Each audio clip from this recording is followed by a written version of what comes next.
जी में ये ब्राह्मण शब्द मैंने इसलिए नहीं कहा कि हम ब्राह्मण हैं। आजकल ये जातिवाद लोग जल्दी से पकड़ लेते हैं, लेकिन हम तो भक्तिवाद पर विश्वास करते हैं। अगर आप हमारी जाति का हो ना, मेरे राम का हो जाओ, मेरे कृष्ण की भक्ति कर लो, आप हमारी जाति क्यों हो जाए? क्यों किसी ठाकुर जी का जो ध्यान करता है, मेरे गोविंद का जो भजन करता है, वो हमारी जाति का, हम उसके जाति के हैं। और जिसको मेरे भगवान से मतलब नहीं, मेरे धर्म से मतलब नहीं, वो हमारी जाति का नहीं, हम उसके हो ही नहीं सकते।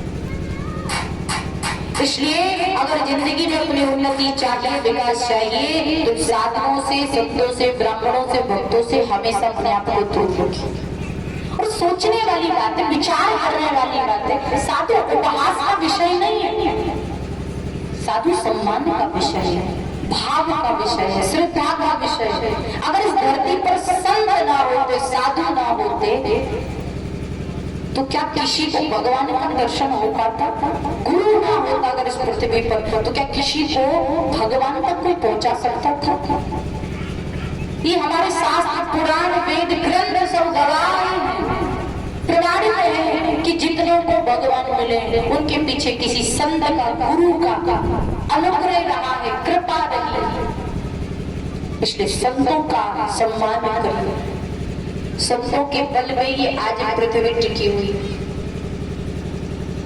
आग लगी आकाश में, बरस रहा अंगार, संत ना होते जगत में तो जल जाता संसार। साधुओं की तप का ही प्रभाव है आज हम लोग अपने धर्म को मानकर भगवान को याद कर रहे, ईश्वर को याद कर रहे। अच्छा, कुछ लोग कहते महाराज अब क्या बताएं, जमाना बदल रहा है, साधु ढोंगी हो रहे हैं, साधु बनावटी हो रहे हैं। तो मैं प्रार्थना करती हूँ आप सबके चरणों में कि कोई क्या कर रहा है, क्या नहीं कर रहा, आप उस पर बिल्कुल न जाइए, कतई नहीं जाइए। क्योंकि हम सब जो कर रहे हैं वो सबसे ठाकुर जी को दिख रहा है। जैसे हम लोग किसी हमारी बात को ध्यान से सुनिएगा। जो आज हम अपने मन में जो भाव रख रहे हैं और अलग सोच लेते हैं, पाप कमा रहे हैं, उस पाप से आप अपने को बचा सकते हो अगर मेरी बातों को हृदय में रख लोगे, सुन लोगे तो। जैसे हम लोग किसी दुकान पर जाते, बड़ी दुकान में जाते महाराज जी, किसी शोरूम वगैरह में जाते, तो वहां पे स्पष्ट लिखा रहता है क्या कि आप सीसीटीवी कैमरे की निगरानी में, लिखा रहता है ना कि आप सीसीटीवी कैमरे की निगरानी में हैं। उसी प्रकार याद रखिए, संपूर्ण वर्ल्ड में, संपूर्ण संसार में, विश्व में मेरे हरि का, मेरे प्रभु का सीसीटीवी कैमरा तैनात है। आज हम भले ही कमरे में हैं, कमरे के दरवाजे बंद है, खिड़कियां बंद है, पर्दे लगे, कोई नहीं, वहां सिर्फ हम अकेले हैं। लेकिन वहां उस कमरे में भी हम जो कुछ कर रहे हैं वो भी हमारे श्री ठाकुर जी की कैमरे में रिकॉर्ड हो रहा है। याद रखिए, सब वो देख रहे हैं। तो जो जैसा करेगा उसको जैसा भोगना पड़ेगा, उसका फल देने की जिम्मेदारी भगवान की है, ना कि हमारी है। हमारी बस इतनी जिम्मेदारी है कि हम अच्छा करेंगे, अच्छा देखेंगे, अच्छा सुनेंगे, उसके सिवा में कुछ नहीं सुनना है, कुछ नहीं देखना। अगर कोई गलत भी है, सामने वाला कोई गलत भी है, तो याद रखिएगा आप अपने भावों को सुंदर रखिए, शुद्ध पवित्र रखिए, प्रणाम करिए, उसके स्वरूप को प्रणाम करिए, उसके विचारों को जो दिखा रहा है स्वरूप उसको प्रणाम करिए, ताकि आपको जो पुण्य है वो तो श्री ठाकुर जी आपके खाते में पहुंच देंगे। आप तो उस पाप से बच जाएंगे, आपको तो भगवान बचा सकते हैं। और फिर अगर कोई नकली है तो असली भी होगी, क्योंकि नकली तो असली से ही बनता है। अगर कोई फोटो डुप्लीकेट है तो बनी तो असली फोटो से होगी।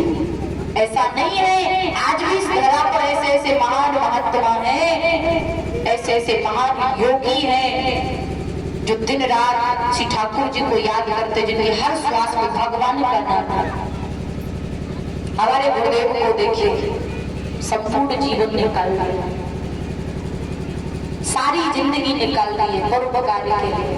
ये यज्ञ करवाना, इसमें उनका कोई निजी स्वार्थ नहीं है, यज्ञों में उन्हें कुछ फायदा नहीं कि उन्हें कुछ मिल रहा हो या कोई कुछ दे रहा हो, प्रमाण दे रहा हो कि तुम्हें ये पद मिलेगा, प्रतिष्ठा। ना ना ना ना, परेशानी के सिवा कुछ नहीं। क्या करना है उन्हें? हम सबके लिए कर रहे हैं, हवन करा रहे तो हम सबके लिए, हम सबको पुण्य मिले। ये हवाएं हमारी है जो दूषित हो रही है, सुंदर मंत्रों की ध्वनि कानों में सुनाई पड़े, हमें ये मंत्रों से सहित ये जो धुआं हमारे आंखों में जाए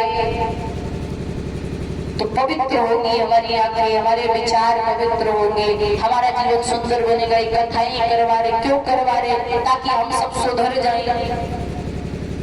बस यही उद्देश्य है उनका कि हर व्यक्ति के जीवन में भगवान प्रकट हो, हर व्यक्ति के जीवन में भक्ति प्रकट हो, हर व्यक्ति के जीवन में कृष्ण प्रेम, राम प्रेम प्रकट हो जाए। बस यही लक्ष्य है। हमारे गुरुदेव ने न जाने कितने यज्ञों का यज्ञ किए, न जाने कितनी कथाएं करवाई, न जाने कितने सड़कों का निर्माण करवाया, विद्यालयों का निर्माण करवाया, न जाने कितनी गरीब कन्याओं का विवाह करवाया। इसमें इनका कोई स्वार्थ नहीं, केवल परोपकार के लिए। 9 वर्ष की आयु सब कुछ त्याग दिया, वस्त्र सब कुछ त्याग दिया। क्यों? श्री ठाकुर जी के लिए जी। बड़े सौभाग्यशाली है हम और आप जो ऐसे महान सदगुरुदेव के सानिध्य में। हमारे श्री महाराज जी को देखिए, जब से हमने समझ आई है, सत्संग को जाना है, संतों को सुना है, तब से महाराज जी को देखा है, बहुत सुना है। बचपन से इन्होंने सब कुछ त्याग दिया। क्या इनका स्वार्थ समाज के लिए? केवल भगवान के लिए जी रहे, अन्न त्याग किया, केवल फलाहार करते। क्यों? श्री ठाकुर जी का नाम जपते, हम सबको प्रेरित करके भगवान की ओर जोड़ते हैं, भगवान को यज्ञ करवाते। क्यों? ताकि हम सबके जीवन में भगवान आ सके, आस्था आ सके, हम धर्म को समझ सके, अपनी जिंदगी के सारे कर्मों को जान सके। तो बड़े सौभाग्यशाली हैं हम सब जो ऐसे महान संतों के चरणों की रज में बैठ के अपने जीवन को जी रहे हैं और मानव जीवन की पावन कर्मों को करके अपनी वास्तविकता वाली, ये मानवता वाली जिंदगी को हम सबको जो याद करा रहे हैं, जो इन संतों की कृपा है, गुरुओं की कृपा है।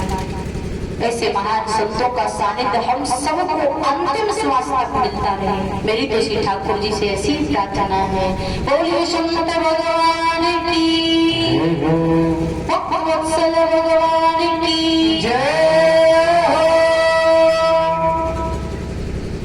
श्री सुखदेव जी कहते, राजा एक दिन की बात है भैया,